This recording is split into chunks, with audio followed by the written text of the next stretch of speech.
மகிமை உண்டாவதாக. நாம் இந்த நாட்களில் தியத்தீரா சபையை குறித்த சத்தியங்களை படித்து வருகிறோம். அதன் தொடர்ச்சியாக இன்றைக்கும் வெளிப்படுத்தல் 2ஆம் அதிகாரம் 26ஆம் 27ஆம் வசனங்களை நாம் வாசித்து தியானிக்கலாம். ஜெயாக கொண்டு பரியந்தம் என் கிரியைகளை கைக்கொள்ளுகிறவர் எவனோ அவருக்கு நான் என் பிதாவிடத்தில் அதிகாரம் பெற்றது போல ஜாதிகள் மேல் அதிகாரம் கொடுப்பேன். அவன் இருப்புக்கோலால் அவர்களை ஆளுவார். அவர்கள் மண்பாண்டங்களைப் போல நிறுவப்படுவார்கள். ஆண்டவருக்கு மகிமை உண்டாகட்டும். தியத்தீரா சபையை குறித்து நாம் பார்ப்போமானால் அது ஒரு ஆவிக்குரிய சபையோ அடிப்படை சத்தியங்களை கை கொண்ட சபையோ அல்ல.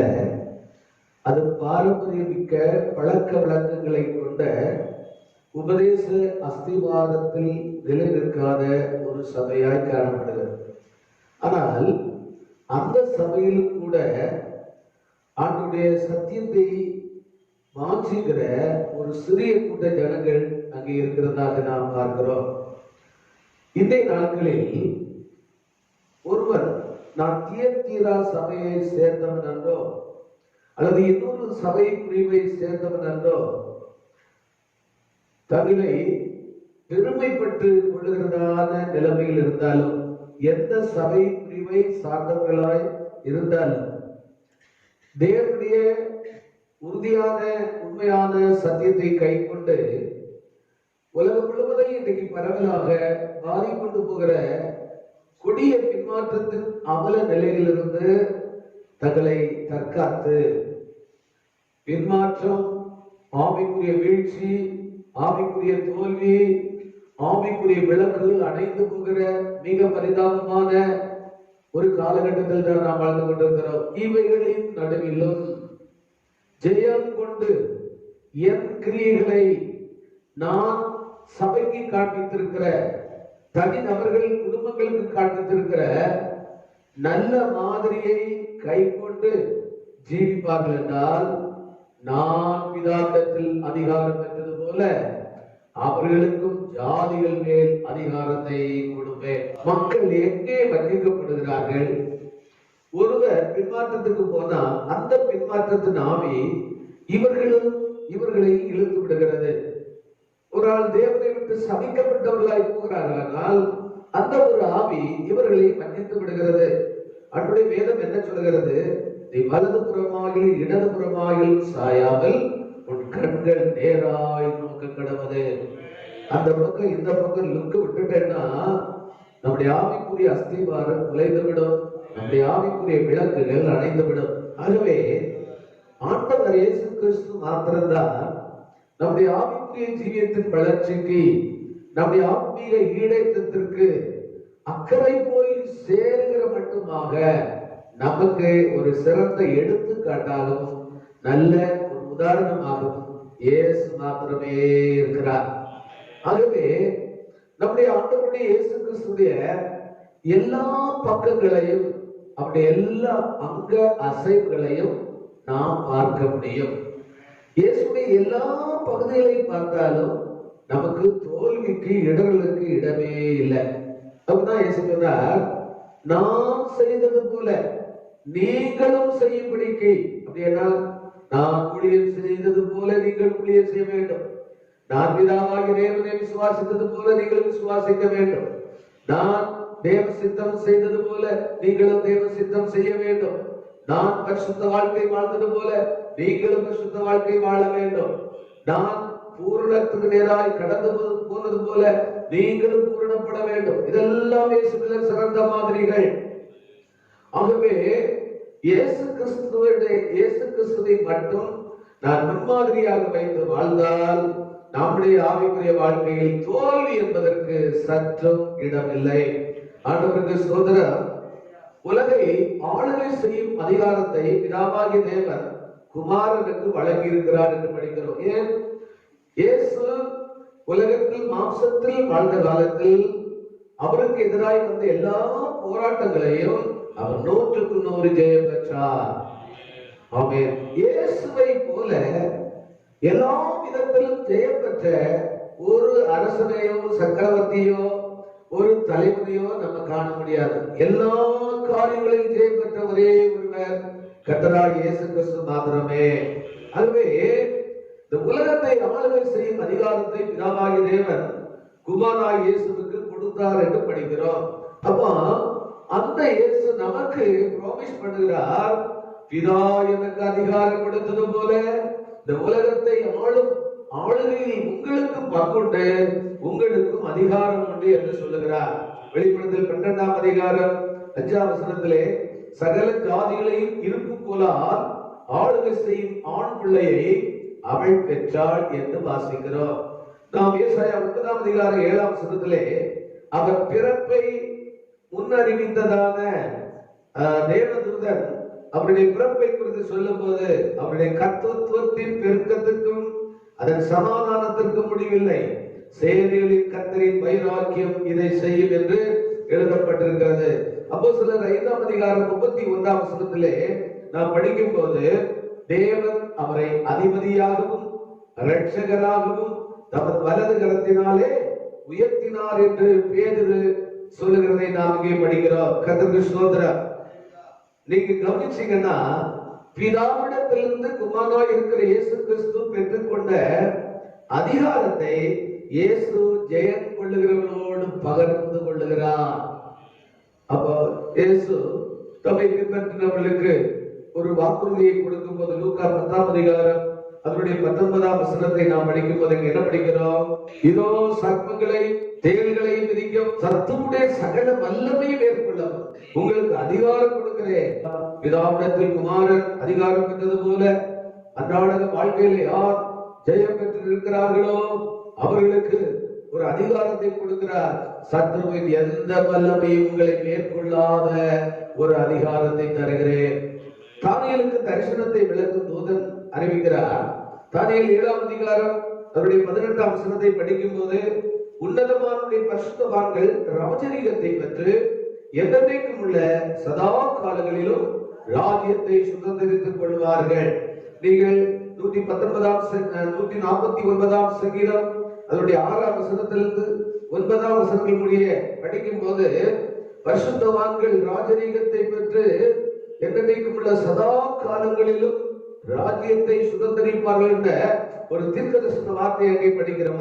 149ஆம் சங்கீதம் 6ஆம் வசனத்தில் 9ஆம் வசனத்தில் முடிய ஜாதிகளிடத்தில் பழிவாங்கவும் ஜனங்களை தண்டிக்கவும் அவருடைய ராஜாக்களை சங்கிலிகளாலும் மேன்மக்களை இருப்பு விலங்குகளாலும் கட்டவும் எழுதப்பட்ட நியாய தீர்ப்பை அவர்கள் மேல் செலுத்தவும் அவர்கள் வாயில் கர்த்தரை உயர்த்து துதியும் அவருடைய கையில் இருபுறமும் கருப்புள்ள பட்டயமும் இருக்கும். இந்த கனம் ஒரு கனத்தை ஆண்டவர் கொடுக்கிறார். அது எந்த கனம்? பரிசுத்தவான்கள் யாவருக்கும் இருப்பு கோலால் ஜாதிகளை ஆளுகை செய்யும் ஒரு அதிகாரம், அந்தஸ்து என்ற ஒரு கனம். ஆண்டவருக்கு மகிமை உண்டாகட்டும். இயேசு சொல்கிறார், என் பிதா எனக்கு ஒரு ராஜ்யத்தை ஏற்படுத்துகிறது போல நானும் உங்களுக்கு ஒரு ராஜ்யத்தை ஏற்படுத்துகிறேன். இப்ப 27ஆம் வசனத்துல அவன் இருப்பு கோலால் அவர்களை ஆளுவார், அவர்கள் மண்பாண்டங்களை போல் நொறுக்கப்படுவார்கள். நீ கவனிக்கணும், இயேசுடைய அரசாட்சியின் ஆளுகையின் கீழ் ஆமென் என்ன நடக்கும் என்பதை தீர்க்க தரிசனமாக ஆவியானவர் இந்த பகுதியில் எழுதி வைத்திருக்கிறார். 2ஆம் சங்கீதம் 8ஆம் 9ஆம் வசனங்களை தான் இங்கே யோவான் மூலமாக ஆண்டவர் வெளிப்படுத்தி பேசுகிறார். என்னை கேளும், அப்பொழுது ஜாதிகளை உமக்கு சுதந்திரமாகவும் பூமியின் எல்லைகளை உமக்கு சொந்தமாகவும் கொடுப்பேன். இருப்பு கோலால் அவர்களை நொறுக்கி அவன் பிதாவாகிய தேவன் தன்னுடைய குமாரனாகிய இயேசு கிறிஸ்துவை குறித்து சொன்னதான தீர்க்க தரிசன சங்கீதமாக இருக்கிறது. ஆமென். பிதாவாகிய தேவன் குமாரனாகிய இயேசுவை அதிகாரப்படுத்தும் போது அவர் என்ன செய்வாராம்? புயகலத்தை போல அவர்களை நொறுக்குவேன் என்று சொல்லுகிறார். இது எப்போது நடக்கிறதான காரியம்? 1000 வருஷ அரசாட்சியின் போது பரிசுத்தவான்கள் மனிதர்களின் தலையை புயகலத்தை உடைப்பது போல உடைத்துக் கொண்டிருப்பார்கள் என்ற அர்த்தத்தில் இது சொல்லப்படாமல் முழு அதிகாரத்தையும் அவருடைய ஆட்சியின் காலங்களிலே அவர்கள் மூலமாய் செலுத்தப்படும் என்பதாக இதை நாம் விளங்கிக் கொள்ள வேண்டும். கர்த்தருடைய ஸ்தோத்திரம். நீங்கள் மத்தேயு சுவிசேஷம் 19ஆம் அதிகாரம் 28ஆம் வசனத்திலே படிக்கும் போது இயேசு சொல்லுகிறார், மறு ஜென்ம காலத்திலே மனுஷகுமாரன் தம்முடைய மகிமை உள்ள சிங்காசனத்தின் மேல் வீற்றிருக்கும் போது என்னை பின்பற்றின நீங்களும் இஸ்ரவேல் 12 கோத்திரங்களையும் நியாய தீர்க்கிறவர்களாக 12 சிங்காசனங்கள் மேல் வீற்றிருப்பீர்கள் என்று மெய்யாகவே உங்களுக்கு சொல்லுகிறேன். ஆண்டவருக்கு மகிமை உண்டாகட்டும். இந்த இயேசுடைய இந்த வார்த்தையின் அடிப்படையில் தான் பவுல் திட்டவட்டமாக அறிவிக்கிறார். 1 கொரிந்தியர் 6ஆம் அதிகாரம் அதனுடைய 2ஆம் 3ஆம் வசனத்திலே பரிசுத்தவான்கள் உலகத்தை நியாயம் தீர்ப்போம் என்று அறியீர்களா? ஆமென். இப்ப நம்ம எல்லாம் மனித ஆட்சியின் கீழே, மனித அதிகாரங்களின் கீழே நாம் வாழ்ந்து கொண்டிருக்கிறோம். அருமையானவர்களே, இன்று சர்வாதிகாரத்தை கையில் வைத்துக் கொண்டு நம்மை ஒரு அடிமைகளைப் போல அதிகாரத்தில் நடத்தி கொண்டிருக்கிறார்கள்.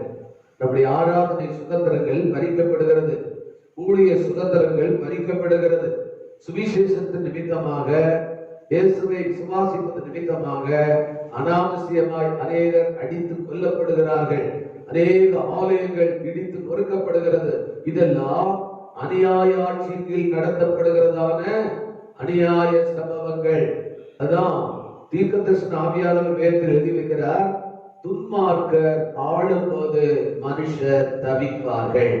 இன்றைக்கு மனித ஆட்சியின் கீழே மதத்தின் பேரால், நிறத்தின் பேரால், மொழியின் பேரால், ஜாதியின் பேரால், அதிகார வர்க்கத்தின் பேரால் ஜனங்கள் நசுக்கப்பட்டு கொண்டிருக்கிறார்கள். நமக்கு ஒரு ஆறுதலான செய்தி, இன்றைய உலகத்தை சர்வாதிகாரமாய் ஆண்டு ஜனங்களை முடுக்கி கொண்டிருக்கிறாங்களே, இவங்க எல்லாம் நமக்கு முன்னால பூனைக்கு முன்னே எப்படி எலி விரைக்கப்படுகிறதோ அது போல இன்றைக்கு இந்தியாவையும் சரி, தமிழ்நாட்டையும் சரி, முழு உலகத்தையும் சரி ஆளுகை செய்கிறார்களே, இவர்களை எல்லாம் நாம் ஆள போகிறோம். நம்முடைய ஆட்சியின் கீழே இவர்கள் எல்லாம் கைகட்டப்பட்ட ஒரு குற்றவாளிகளை போல நிறுத்தப்படுவார்கள் என்றால் உங்களுக்கு நம்பப்படுகிறதா? ஹலோ, இன்னைக்கு இந்தியாவுடைய பிரதமரும் தமிழ்நாட்டுடைய முதலமைச்சரும் மந்திரிமார் எல்லாம் பரிசுத்தவான்களுடைய ஆட்சியின் கீழே இப்படி கை கட்டி நிற்கிற காட்சியை இமேஜ் பண்ண முடிகிறதா? கற்பனைக்கு ஏற்றுகிறதா? ஆமென், ஆமென். அப்படியானால் முழு உலகத்திலும் 4 சாம்ராஜ்யங்கள் தன்னுடைய ஆட்சியையும் ஆதிக்கத்தையும் அதிகாரத்தையும் செலுத்தி முடிந்திருக்கின்றன. சாம்ராஜ்யங்களும் சாம்ராஜ்யத்தின் நெருங்கினர்களும் சாம்ராஜ்யத்தின் உலகத்தை பயங்கரமாய் ஆட்டி படைத்த சக்கரவர்த்திகள் அழிந்த போது அவர்கள் சாம்ராஜ்யங்களும் அவர்களோடு அழிந்து விட்டன. ஆனால் கடைசி ஒரு சாம்ராஜ்யம் தோன்ற போகிறது. அது கர்த்தராகிய இயேசு கிறிஸ்துவின் சாம்ராஜ்யம். அது 5வது சாம்ராஜ்யம். இயேசு கிறிஸ்துவின் சாம்ராஜ்யம் வெளிப்படுத்தல் 11ஆம் அதிகாரம் 15ஆம் வசனத்தில் கூறியிருப்பதாவது, 7ஆம் தூதன் எக்காளம் ஊதினான், அப்பொழுது உலகத்தின் ராஜ்யங்கள் நம்முடைய கர்த்தருக்கும் அவருடைய கிறிஸ்துவுக்கும் உரிய ராஜ்யமாய் மாறிற்று. அவர் சதா காலங்களிலும் ராஜ்யபாரம் பண்ணுவா. ஆமென். கம்பீர சத்தம் வானத்திலிருந்து உண்டாயின. கவனிக்கணும். எப்படி என்றால், பாபிலோன் சாம்ராஜ்யம், மேதியா பெர்சியா சாம்ராஜ்யம், கிரேக்க சாம்ராஜ்யம், ரோம சாம்ராஜ்யம், இந்த சோதர சாம்ராஜ்யங்கள் எப்படி எழுத்தின்படியாக இந்த உலகத்தில் தன்னுடைய ஆட்சியை நடத்தி கொண்டிருந்ததோ அதே போலதான் ஆவிக்குரிய சாம்ராஜ்யமும் எழுத்தின்படியாக அமைய போகிறது. நீங்க நம்ப முடியுதா? ஒரு ஆவிக்குரிய சாம்ராஜ்யம் எழுத்தின்படியாக இந்த உலகத்துல அவை சம்பவிக்க போகிறது. ஆண்டவருக்கு சோதனை. நீங்க சரித்திரத்துல நான் உங்களை கொஞ்சம் உங்க கவனத்தை திருப்புகிறேன். பாபிலோன் சாம்ராஜ்யத்தை குறித்து கிமு 606 முதல் 538 வரை 68 வருஷங்கள் தான் இந்த உலகத்தை பாபிலோனிய சாம்ராஜ்யம் ஆண்டது. மேதிய பெர்சிய சாம்ராஜ்யம் கிமு 538 முதல் 330 வரை 208 வருடங்கள் தான் உலகத்தை ஆண்டது. கிரேக்க சாம்ராஜ்யத்தை குறித்து பார்ப்போமானால் கிமு 330 முதல் 30 வரை 300 வருடங்கள் தான் உலகத்தை ஆண்டது. ரோம சாம்ராஜ்யம் கிமு 30 முதல் கிமு 476 வரை சுமார் 506 வருடங்கள் தான் உலகத்தை ஆண்டது என்பது வரலாறு. ஆனால் இயேசு கிறிஸ்துவின் சாம்ராஜ்யம் என்பது மேலே கூறப்பட்ட குறுகின கால ஆண்டை உடையதாய் இல்லை. இயேசு கிறிஸ்துவின் சாம்ராஜ்யமோ 1000 வருடங்கள் இந்த உலகத்தை ஆளுகை செய்ய போகிறது. உலகம் தோன்றினது முதல் இதுவரைக்கும் எந்த சாம்ராஜ்யங்களும் இப்படிப்பட்ட ஒரு ஆளுகையை உலகத்திற்கு இதுவரை தந்ததில்லை. ஆக இந்த உலகில் எந்த ஒரு அரசியல் கட்சியானாலும், நாங்கள் தான் பாரம்பரியமா இத்தனை வருஷம் உலகத்தை ஆண்ட கட்சி என்று பாரம்பரிய கட்சிகள் தங்களுடைய பாரம்பரியத்தை சொல்லி இருந்தாலும், நாங்கள் தான் ரொம்ப எங்க ஆட்சியின் கீழே தான் உலகம் மேம்பாடு அடைந்தது, நல்ல முன்னேற்றம் அடைந்தது என்று தன்னுடைய சர்வீஸை குறித்து சாதனைகளை குறித்து சொன்னாலும், சோதரா, இதுவரைக்கும் எந்த கட்சியாலும் ஆட்சியாலும் நிரந்தர ஆட்சியை உலகத்திற்கு தர முடியவில்லை. ஏதோ கூட்டணி தத்துவம் என்ற பெயரில் கூட்டணி ஆட்சியை இந்த உலகத்தில் அரசியல் கட்சிகள் கொடுத்தாலும் ஒரு கருத்தியல் வித்தியாசத்தால் ஆட்சி கவிழ்ப்பு, அதிகார கவிழ்ப்பு, ராஜ்ய கவிழ்ப்புகள், சிங்காசன கவிழ்ப்புகள், ராஜாக்கள், பிரபுக்கள், கிரீடங்கள் கவிழ்ப்புகள் என்று எத்தனையோ கவிழ்ப்புகள் நடக்கிறது. கர்த்தருக்கு ஸ்தோத்திரம். தீவிரவாதிகள் துப்பாக்கியை குறிபார்க்காதிருந்தால், தீவிரவாதிகள் ஆட்சி பீடத்தில் இருக்கிறவர்களுக்கு நேராக அவர்கள் ஒரு அநியாயமான ஒரு கொலைபாதகத்தை நிறைவேற்றாது இருந்திருந்தால், மிஞ்சி மிஞ்சி போனால் 5 வருஷம்தான் உலகத்தில் ஒரு ஆட்சி அவர்களால் தரப்படுகிறது. ஆமென். ஆனால் அருமையானவர்களே, அனைத்தும் அதை சீக்கிரத்தில் வரப்போற இந்த கவிழ்ப்புகள், அவர்களை எதிர்கட்சியா இருக்கிறவங்க ஆளுங்கட்சிக்காரங்களுடைய கசையை எப்ப பிடிச்சு தள்ளலாம், மறைச்சு போடலாம் என்று பதிலா இப்போ எலெக்ஷன் சீக்கிரமாய் வரப்போகிறது, இப்ப இருக்கிற ஆட்சியை வீட்டுக்கு அனுப்பணும், இனி அவங்களை இங்க வைக்க கூடாது என்று எதிர்கட்சிகள் எல்லாம் பயங்கரமா வீர விளக்கம் விட்டுக் கொண்டிருக்கிறது. எப்படியாவது தாங்கள் ஆட்சியை பிடித்து விட வேண்டும், ஆட்சியில் வந்துவிட வேண்டும் என்ற முயற்சிகள் பயங்கரமாய் நடக்கிறது. நல்ல கவனிங்க, எந்த ஒரு அரசியல் கட்சியாலும் நிரந்தர ஆட்சியை இனி இந்த உலகத்திற்கு தர முடியாது.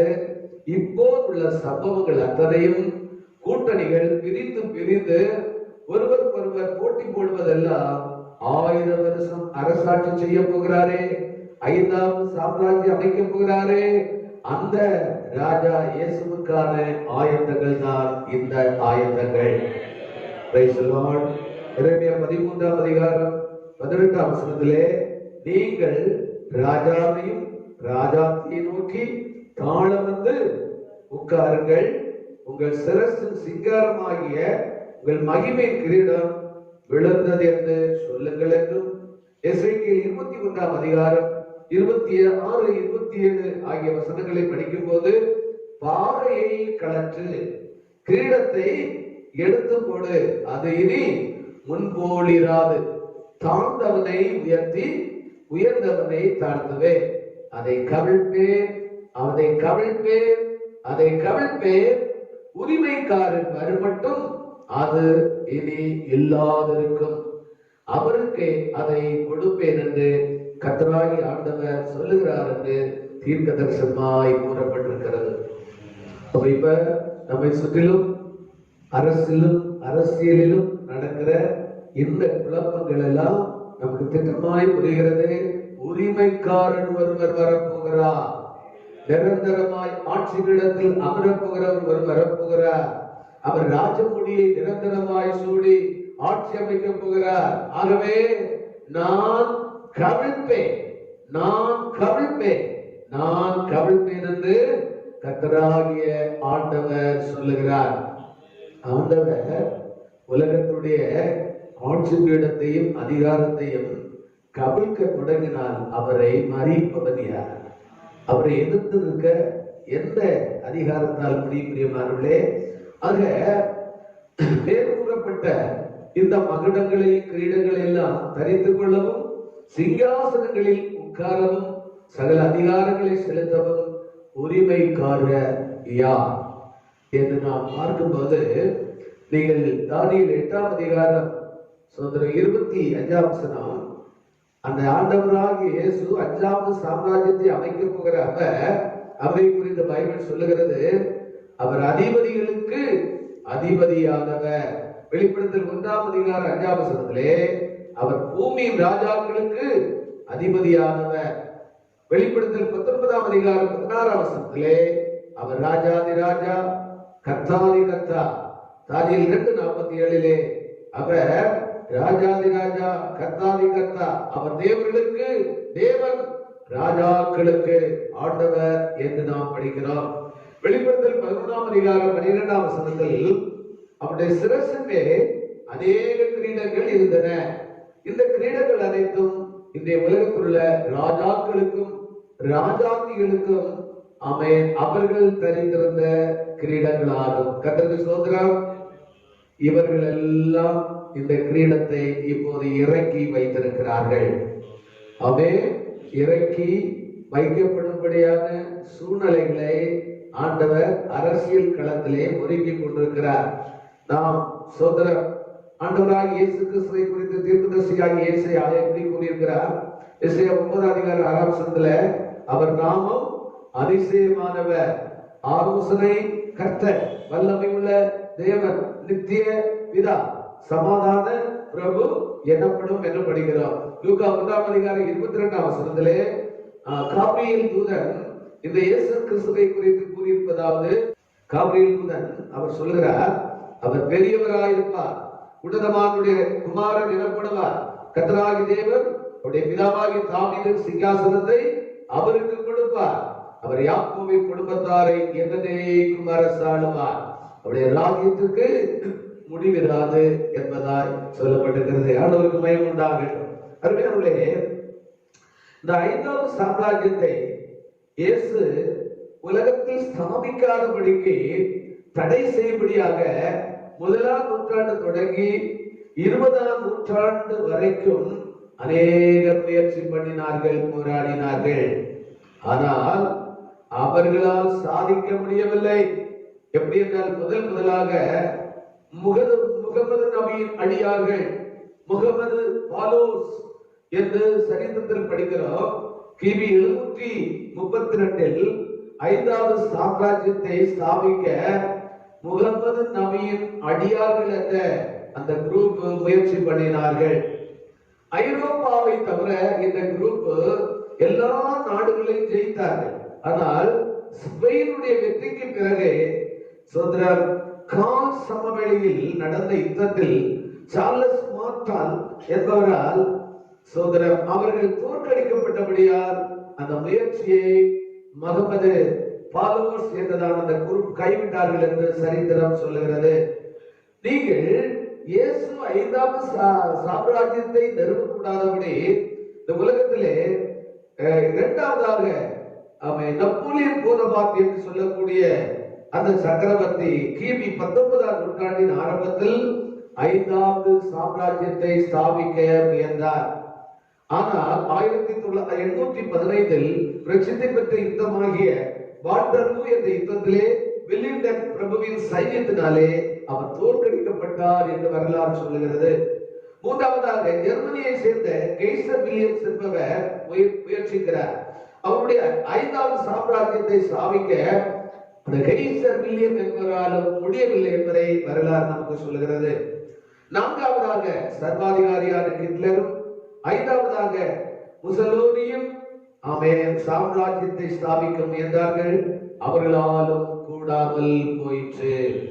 4 சாம்ராஜ்யம் முடிவுக்கு வந்த பிறகு ஒரு 5வது சாம்ராஜ்யத்தை தாங்கள் ஸ்தாபித்து ஆளுகை செய்ய வேண்டும் என்று அவர் இதுவரைக்கும் எடுத்த அத்தனை முயற்சிகளும் தோல்வி கண்டு நிற்கிறது.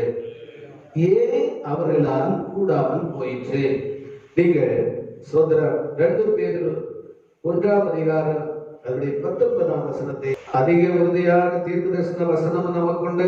பொழுது விடிந்து விடிவெள்ளி உங்கள் இருதயத்தில் உதிக்கும் அளவும் இருளுள்ள ஸ்தலங்களில் பிரகாசிக்கிற விளக்கை போன்ற வசனத்தை கவனித்திருப்பது நலமாக. 2 பேதுரு 2ஆம் அதிகாரம் 21ஆம் வசனத்தை வாசியுங்கள்.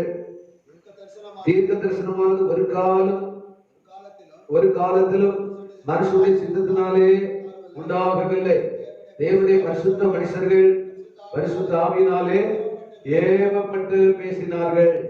பாருங்க, நம்முடைய கையிலே பிடித்திருக்கிற கருத்த அட்டை உள்ள பரிசுத்த வேத புஸ்தகத்திற்கு இதை அழித்து விட வேண்டும் என்று என்ன வேத விரோதிகள் செய்தார்கள் தெரியுமா? பல முறை பாடை கட்டி சப ஊர்வலம் நடத்தப்பட்டது. கல்லறை மொழியும் இதை அடக்கம் பண்ணுவதற்காக வெட்டப்பட்டது. ஆனால் அடக்கம் பண்ண முடியவில்லை. சப ஊர்வலம் நடத்தினார்கள், பைபிளை க்ளோஸ் பண்ண. சாவுமணி அடித்தார்கள், பைபிளை க்ளோஸ் பண்ண. அடக்க மாத்திரம் இதுவரைக்கும் அவளால் நடத்த முடியல. காரணம் என்ன? இயேசு சொன்னார் மத்தேயு சுவிசேஷத்திலே 5ஆம் அதிகாரம் 18ஆம் வசனத்தில், வானமும் பூமியும் ஒழிந்து போனாலும் நியாய பிரமாணத்தில் உள்ளதெல்லாம் நிறைவேறும் அளவும் அதில் ஒரு சிறு எழுத்தாகிலும் ஒரு எழுத்தின் உறுப்பாகிலும் ஒழிந்து போகாது என்று மெய்யாகவே உங்களுக்கு சொல்லுகிறேன் என்று இயேசு திட்டமாய் கூறியிருக்கிறார். ஆமென். 5வது சாம்ராஜ்யத்தை இயேசுவால் மாத்திரம் இந்த உலகத்தில் ஏற்படுத்தி ஆளுகை செய்ய முடியும். அதுவரைக்கும் இயேசு கிறிஸ்துவை குறித்து சொல்லப்பட்ட அந்த தீர்க்க தரிசனங்கள் நிறைவேறுவதற்கு முன்னே ஒரு தீர்க்க தரிசன எழுத்தையோ அதனுடைய உறுப்பையோ ஒருவரும் அழித்துவிட முடியாது. கர்த்தருடைய சோதரர், இன்றைய உலகத்தின் ராஜாக்களும் அதிபதிகளும் தேசாதிபதிகளும் அரசியல் தலைவர்களும் கட்சி தலைவர்களும் ஒரு காரியத்தை தெளிவாக அறிந்து கொள்ள வேண்டும். அது என்னவென்றால், தானியேல் 2ஆம் அதிகாரம் 21ஆம் வசனத்தில், பரலோகத்திலே ஒரு மெய்யான தேவன் வாசமாயிருக்கிறார். அவர் காலங்களையும் சமயங்களையும் மாற்றுகிறவர். ராஜாக்களை தள்ளி ராஜாக்களை ஏற்படுத்துகிறவர். ஆமென். நாம் வேதத்தில் படிக்கும் போது இந்த உலகம் பொல்லாங்கனுக்குள் கிடக்கிறது. இந்த உலகத்தை உலகத்தின் அதிபதியாக பிசாசு இப்போது என்ன செய்து கொண்டு வருகிறார்? அவருடைய ஆளுமைக்குள்ளே, அவருடைய ஆதீனத்திற்குள்ளே வைத்திருக்கிறார். நாம் வேதத்தின் மூலமாக 2 சக்திகள் இந்த உலகத்தை பறித்துக் கொண்டிருக்கின்றன, பலர் நடத்தி கொண்டிருக்கின்றன. ஒன்று உண்மையான தெய்வ சக்தி, இன்னொன்று இந்த உலகத்தில் உலகத்தின் அதிபதியாக இருக்கிற விழுந்து போன தூதனாகிய அந்த பிசாசுடைய ஆவி மறுபுறத்திலே இந்த உலகத்தை ஆண்டு கொண்டிருக்கின்றன. ஆனால் ஆளுகையும் அதிகாரத்தையும் ஏற்படுத்துகிறவர், ஒருவனை தள்ளி இன்னொருவனை ஆட்சிபீடத்தில் அமர வைக்கிறது உலகத்தின் அதிபதியாகிய சாத்தான் அல்ல, அதை ஜீவிக்கிற தெய்வம். ஆமென். அதைத்தான் நாம் ரோமர் 13ஆம் அதிகாரம் 1ஆம் வசனத்தில் படிக்கும் போது, எந்த மனுஷனும் மேலான அதிகாரம் உள்ளவர்களுக்கு கீழ்ப்படிய கடவன், ஏனென்றால் தேவனாலே அன்றி ஒரு அதிகாரமும் இல்லை. உண்டாயிருக்கிற அதிகாரங்கள் அவர் உலகத்தில் இன்றைக்கு நடந்து கொண்டிருக்கிற ஆட்சி அதிகாரங்கள் எல்லாம் வானத்தை பூமியை உண்டாக்கின ஒரே சர்வேஸ்வரனாகிய ஆண்டவராகிய இயேசுவால் உண்டாக்கப்பட்டவைகள். அல்லேலூயா, ஆமென். இன்னைக்கு அரசியல்வாதிகளுக்கு இந்த சத்தியம் புரியுமா? அவர்கள் விளங்கணும். அவர் காலங்களையும் சமயங்களையும் மாற்றுகிறவர், ஒரு ராஜாவை தள்ளி, ஒரு அரசாங்கத்தை தள்ளி, ஒரு அதிகார பீடத்தை கவிழ்த்து இன்னொருவரை ஏற்படுத்துகிறவர். தானியேல் 4ஆம் அதிகாரம் அதனுடைய 17ஆம் வசனம், 5ஆம் அதிகாரம் 21ஆம் வசனங்களை வாசிக்கும் போது, மேலும் உன்னதமானவர் மனுஷனுடைய ராஜ்யத்தில் ஆளுகை செய்து தமக்கு சித்தமானவனுக்கு அதை கொடுத்து மனுஷரில் தாழ்ந்தவனை அதன் மேல் அதிகாரியாக்குகிறார் என்று நல ஜீவங்கள் யாவும் அறிந்து கொள்ள வேண்டும். என்ன எழுதப்பட்டிருக்கிறது? உன்னதமான தேவன் மனுஷனுடைய ராஜ்யத்திலே ஆளுகையை கொடுக்கிறார். ஆமென். இப்ப யாரு இந்த மனுஷ ராஜ்யத்திற்குள்ளே, இந்த 5 கண்டங்களுக்குள்ளே, இந்த இந்தியாவிலே ஆட்சியை, அதிகாரத்தை ஏற்படுத்தி கொடுக்கிறவர்?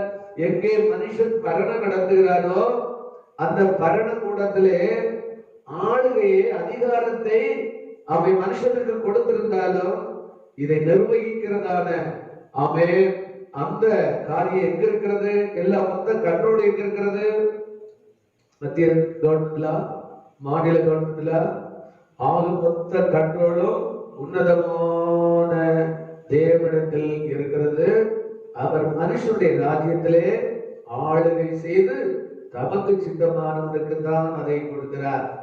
நம்ம எல்லாம் எலெக்ஷன் வருவதற்கு முன்ன நிறைய ஜெபம் பண்ணிட்டு இருக்கிறோம், இப்பவும் ஜெபம் பண்ணுகிறோம். ஒவ்வொரு அந்த எலெக்ஷன் வரும்போதும் நம்ம விரும்பினபடி அதற்கு சித்தமான ஒரு நல்ல ஆட்சி வர வேண்டும் என்று ஜெபம் பண்ணணும். நம்ம ஜெபம் பண்ணுவதற்கு மாறாகத்தான் இதுவரை இங்கு நடந்திருக்கிறது. உலக பிரச்சனை பற்றி எத்தனையோ தீர்க்கதரிசிகள் அப்பட்டமாக இந்த முறை இந்த கட்சி இவர் வரமாட்டார் என்று ஆருடன் சொல்லி தோற்று போனார்கள். இந்தியாவுடைய ஆட்சி பீடத்தில் இருந்து இன்னார் போயிடுவார் என்று சொன்னார்கள். தமிழகத்தில் இன்னொரு கட்சி ஆட்சி அமைக்கும் என்று சொன்னார்கள். தீர்க்க தரிசனம் சொன்னவர்கள் எல்லாம் இப்ப எங்க ஓடி ஒளிஞ்சி இருக்கிறார்கள் தெரியாது. அவங்க சொன்னபடி ஒண்ணுமே நடக்கல. மனுஷர்கள் விரும்புகிறது போல எந்த கட்சியும் ஆட்சி அமைக்க முடியாது. உன்னதமானவர் மனுஷனுடைய ராஜ்யத்தில் ஆளுகை செய்து கொண்டிருக்கிறபடியால் அவர் அவருக்கு சித்தமானவர்களை தான் அந்த ஆட்சியை, அதிகாரத்தை கொடுப்பார். ஏன் நாம் விரும்பி ஜெபிக்கிறது போல ஒரு சமாதானமான, ஒரு சுமூகமான, பாரபட்சம் இல்லாத, வெறித்தனம் இல்லாத ஒரு ஆட்சி வரவில்லையா? வேத புஸ்தகத்தில் இஸ்ரவேல் ஜனங்கள் எவ்வளவுக்கு எவ்வளவாய் ஒடுக்கப்பட்டார்களோ, நெருக்கப்பட்டார்களோ, அவ்வளவுக்கு அவ்வளவு ஆண்டவரை நோக்கி கூப்பிட்டார்கள். ஆண்டவர் நெருக்க வர வர தெய்வத்திடத்தில் நெருங்கினார்கள். ஆக ஒரு பார்வனை கொண்டு ஆண்டவர் அவர்களை என்ன செய்கிறார்? கொடுமையாய் நடத்த, அவர்களை ஒடுக்க, அவர்கள் கூக்கரிட, வான பரியந்த அவருடைய சத்தம் எழுப்ப ஆண்டவர் ஒடுக்குவதற்கு சிலரை நியமித்தார். நியாயாதிபதிகளின் காலத்திலும் ராஜாக்களின் காலத்திலும் தேவனுடைய ஜனமாகி இஸ்ரவேலருக்கு சுமூகமான ஒரு அரசு, ஒரு அதிகாரம் இல்லாம அவர்கள் மிக நெருக்கப்பட்டார்கள் என்று சொல்லப்படுவதற்கு காரணம் என்ன? ஆண்டவரை விட்டு எப்போதெல்லாம் மனுஷ சமூகம் விலகினதோ, ஏக தேவனை, ஒரே தேவனை விட்டு பல தெய்வ நம்பிக்கைக்கு எப்போதெல்லாம் மனுஷர்கள் திரும்பினார்களோ, எப்போதெல்லாம் தேவ ஜனங்களுக்குள்ளே பின்மாற்றங்கள் வந்ததோ, அப்போதெல்லாம் அந்நிய ராஜாக்களை கொண்டு, அந்நிய நியாயாதிபதிகளை கொண்டு கர்த்தரை அடித்தார். கவனிக்கிறீங்களா? ஏன் நாம் இன்றைக்கு சில மதவாத சக்திகளால், சில மதம் பிடித்த அரசியல் தலைவர்களால் நாம் இன்றைக்கு அவருடைய ஆட்சியில் இருக்கிறோம் என்றால், சர்வ வல்லமையுள்ள உன்னதமான தேவன் மனுஷனுடைய ஆளுகைக்கு உட்பட்டவராயிருந்து ஜனங்கள் நடுவிலே ஒரு மனம் திரும்புதல், ஒரு எழுப்புதல், பின்மாற்றத்தில் ஒரு திரும்பி வருதல், ஆண்டவரை நோக்கி எழுப்புதலுக்காக, அபயம் விடுவதற்காக இன்றைக்கு சில மதவாத கட்சிகளையும் ஆட்சியையும் கர்த்தர் அனுமதித்திருக்கிறார் என்று நான் நம்ப முடியும். ஆமென், ஆமென், ஆமென். மனுஷனுடைய ஆட்சி இன்னொரு பக்கத்துல இப்படியெல்லாம் தான் இருக்கும். தேவன் 5வது சாம்ராஜ்யத்தை அவர் ஆரம்பித்தால் அவருடைய ஆட்சி எப்படி இருக்கும் என்று 2 ஆட்சிக்கும் அதிகாரத்திற்கும் நாம் வித்தியாசத்தையும் கண்டுணர வேண்டும். அல்லேலூயா, ஆமென். யோபு 12ஆம் அதிகாரம் 19ஆம் வசனத்திலே நாம் இப்படியாய் படிக்கிறோம். அவர் மந்திரிகளை சிறைபிடித்துக் கொண்டு போய் பலவான்களை கவிழ்த்து போடுகிறார். நீங்க வரலாற்றின் பக்கங்களை திருப்பி பார்த்தால் இந்த உலகத்தை மிகவும் கொடுமையாய் ஆண்ட ஹிட்லர் முதல், நப்போலியன் முதல், முசோலினி முதல், இப்படியே அதுபோல இந்தியாவிலும் தமிழ்நாட்டிலும் ஆளுகை செய்தவருடைய நிலைமை பார்த்தீங்கன்னா ரொம்ப நமக்கு ஆச்சரியமா இருக்கும்.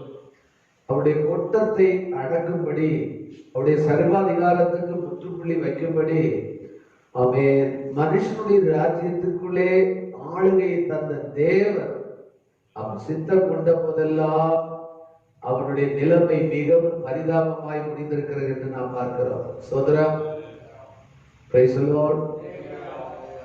சதாம் ஹுசேனை குறித்து அறியாமல் இருக்க முடியாது.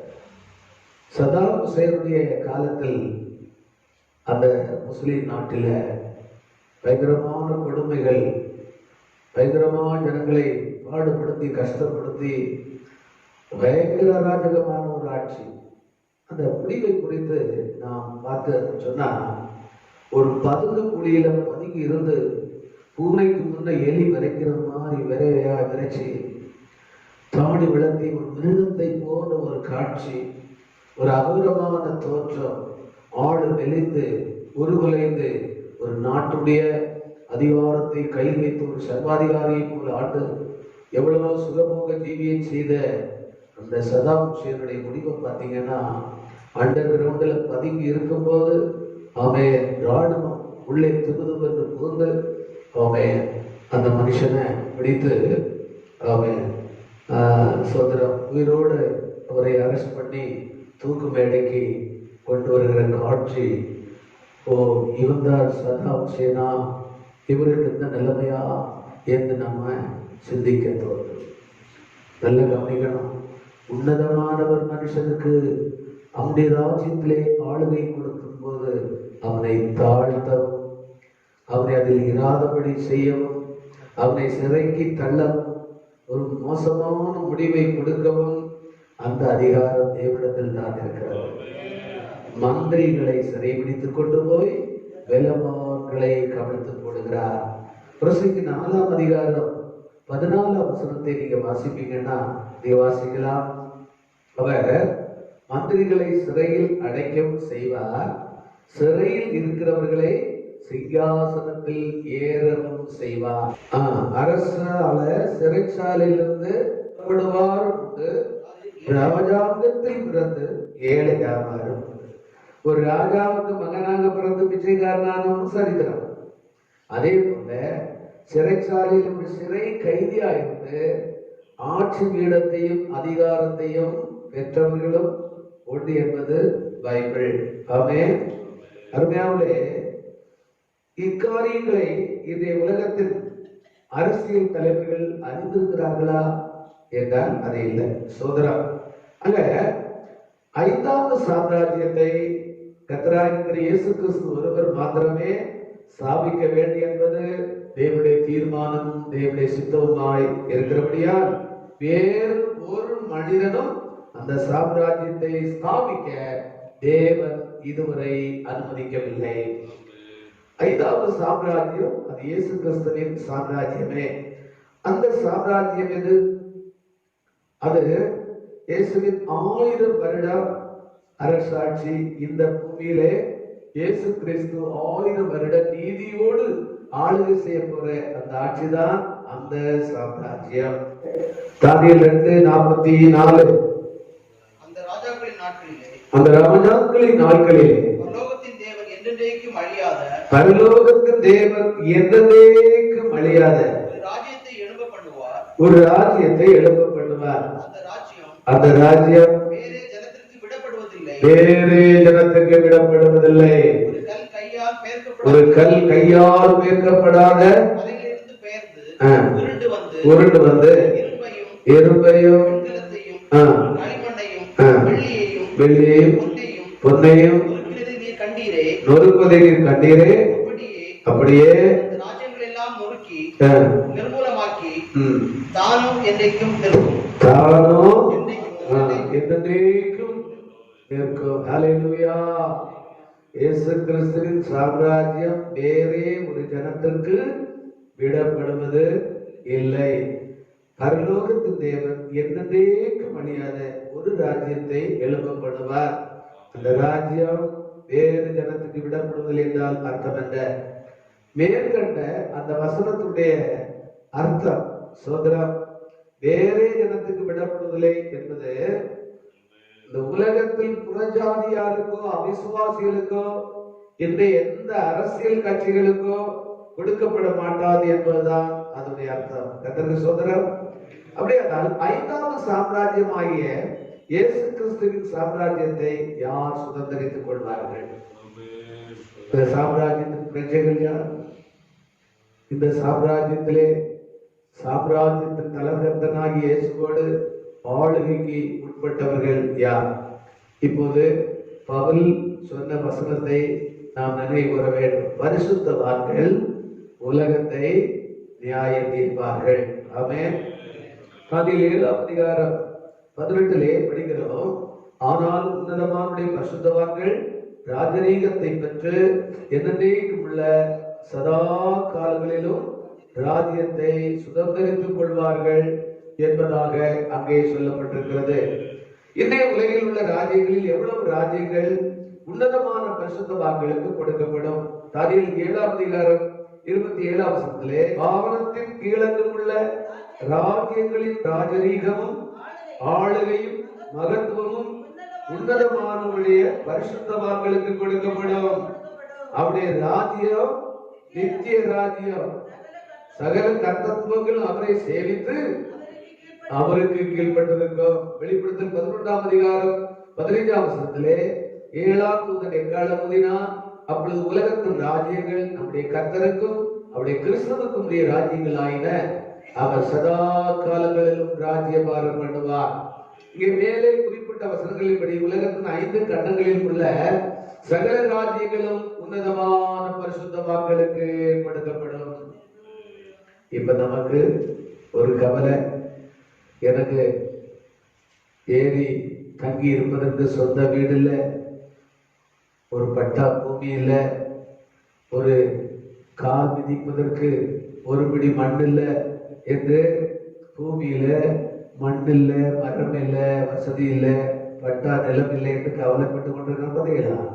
ஆனா நமக்கு ஒரு ஆறுதலான செய்தி, 5 கண்டலங்களிலும் உள்ள சகல ராஜ்யங்களும் உன்னதமானவருடைய பரிசுத்தவான்களுக்கு தரப்போகிறது. பட்டா மூட்டை அல்ல, பங்கிட்ட அல்ல, இந்த முழு உலகமும் பரிசுத்தவான்களுடைய ஆளுகையின் கீழே வரப்போகிறது. வெளிப்படுத்தல் சோதரம்.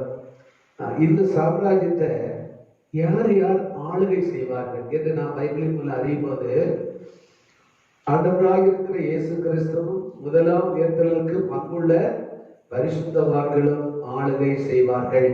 வெளிப்படுத்தல் 20ஆம் அதிகாரம் 6ஆம் வசனத்தில் முதலாம் உயர்த்தலுக்கு பங்குள்ள பரிசுத்தவான்கள் தேவனுக்கு கிறிஸ்துவுக்கு முன்பாக ஆசாரியராயிருந்து அவரோடு கூட 1000 வருஷம் அரசாழ்வார்கள். இப்ப நமக்கு ஒரு சந்தேகம், இந்த இயேசு கிறிஸ்துடைய 1000 வருஷ அரசாட்சி அது பரலோகத்திலா பூலோகத்திலா? இயேசுவின் 1000 வருஷ அரசாட்சி பரலோகத்திலா பூமியிலா? 1000 வருஷ அரசாட்சி பரலோகத்தில் அல்ல, நான் வசிக்கிற இந்த பூமியில் தான் நடைபெற போகிறது. வெளிப்படுத்தல் 5ஆம் அதிகாரம் 9ஆம் 10ஆம் வசனம். அப்பொழுது சகல கோத்திரங்களிலும் வாசைக்காரர்களும் ஜனங்களிலும் ஜாதிகளிலிருந்து இயேசு கிறிஸ்துவின் விலையேறப்பட்ட இரத்தத்தினாலே மீட்டுக் கொள்ளப்பட்ட சகல பரிசுத்தவான்களும் ராஜாக்களாகவும் ஆசாரியர்களாகவும் இயேசுவோடு கூட பூமியில் அரசாளுவார்கள். ஏசாயா 24:23 ஆண்டவராய் இருக்கிற இயேசு கிறிஸ்துடைய 1000 வருட அரசாட்சிக்கு அவர் எருசலேமை தலைநகராக வைத்து, எருசலேம் தான் தலைநகராக இருந்து எருசலேமை தலைநகராக வைத்து இயேசு 1000 வருஷ அரசாட்சியை அவர் நடத்த போகிறார். வாசிங்க ஏசாயா 24:23. அப்பொழுது சேனைகளின் கர்த்தர் சீயோன் மலையிலும் எருசலேமிலும் ஆளுகை செய்வதால் சந்திரன் கலங்கும், சூரியன் நாணமடையும். ஆமென். அக்காலத்திலே இயேசுவானவர் எருசலேமிலே ராஜாதி ராஜாவாகவும் கர்த்தாதி கர்த்தாவாகவும் இருந்து உலகம் முழுவதையும் ஆளுகை செய்வார் என்று நாம் இதன் மூலம் அறிகிறோம். சகரியா 14:8 அவர் பூமியின் மீதெங்கும் ராஜாவாய் இருப்பார். 24:23 படிக்கிறோம். அக்காலத்தில் எருசலேம் முழு உலகத்துக்கும் கேபிட்டல் சிட்டி, ராஜதானி பட்டணமாய் இருக்கும். கர்த்தருக்கு ஸ்தோத்திரம். வெளிப்படுத்தல் 1:6, 5, 9, 10, ஏசாயா 31:1 பரிசுத்தவான்கள் ராஜாக்களாகவும் ஆசாரியர்களாகவும் இருப்பார்கள். சங்கீதம் 45:16 பிரபுக்களாகவும் 1000 வருஷம் இந்த பூமியில் இயேசுவோடு அரசாழ்வார்கள் என்று வேதம் தெளிவுபடுத்துகிறது. பிரியமான கர்த்தருடைய பிள்ளைகளே, இந்த 1000 வருஷ அரசாட்சியில் பங்கு பெறுகிற நாம் பாக்கியவான்கள். ஆமென். எத்தனை பேர் இயேசுவோடு 1000 வருஷ அரசாட்சியில் அந்த ஆளுகையிலே நான் பங்கெடுக்க வேண்டும். பாட்டுக்குட்டியாக ஜீவ புஸ்தகத்தில் பேர் எழுதப்பட்டவனாக காணப்படாதவன் எவனோ அவன் அக்கறை கடலில் தள்ளப்பட்டார். அப்படி ஒரு முடிவு நம்மை குறித்து எழுதப்படக்கூடாது. நாம் ஜீவித்திருக்கிற இந்த காலத்தில், கர்த்தர் நமக்கு வாய்ப்பை தந்திருக்கிற இந்த காலத்தில், உலகத்தில் எதை இழந்தாலும் பரவாயில்லை, இயேசுவோடு கூட இருக்கிற அரசாட்சியின் பங்கை நாம் இழந்துவிடக்கூடாது. உலகத்திலே அரைகுறையான ஆட்சி, அதிருப்தியான ஆட்சி, திருப்தி இல்லாத ஒரு ஆட்சியிலே நாம் இன்றைக்கு கஷ்டப்பட்டு கொண்டிருக்கிறோம். இயேசு நீதியோடு இந்த உலகத்தை ஆளுகை செய்யும் போது அந்த 1000 வருஷ அரசாட்சி காலத்துல அது பாவம் இல்லாத யுகம், குற்றம் இல்லாத யுகம். அங்கே பாவிகள் யாரும் காணப்பட மாட்டாங்க. முழு உலகத்துள்ள பரிசுத்தவான்களும் அந்த இயேசுவின் ஆளுகையில முழு பரிசுத்தவான்களாக சுதந்திரம் பெற்று அவர்களுடைய ஆட்சியின் நிலையை காணப்படுவார்கள். ஏன் அங்கே பாவம் இராது, தீமை இராதென்றால் தீமை செய்ய வைக்கிற, பாவம் செய்ய வைக்கிற பிசாசும் அவனுடைய சேலையும் அந்தகார சங்கிலியினால் பிடித்து கட்டப்பட்டிருப்பதனாலே அது தீமை இல்லாத, பாவம் இல்லாத ஒரு பரிசுத்தமான காலகட்டமாக இருக்கும். ஆமென்.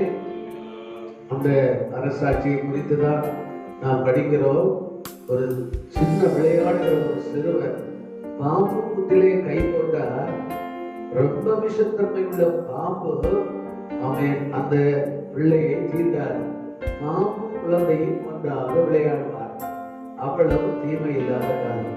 நம்முடைய புத்தினாலதை கிரகிக்க முடிகிறதா? அவ்வளவு ஒரு நல்ல ஆட்சி, 1000 வருட அரசாட்சி. அந்த ராஜ்யத்துக்கு பிரஜைகளாய் நாம் மாறுவதற்கு இந்த நாட்களிலே கர்த்தர் நமக்கு உதவி செய்வாராக.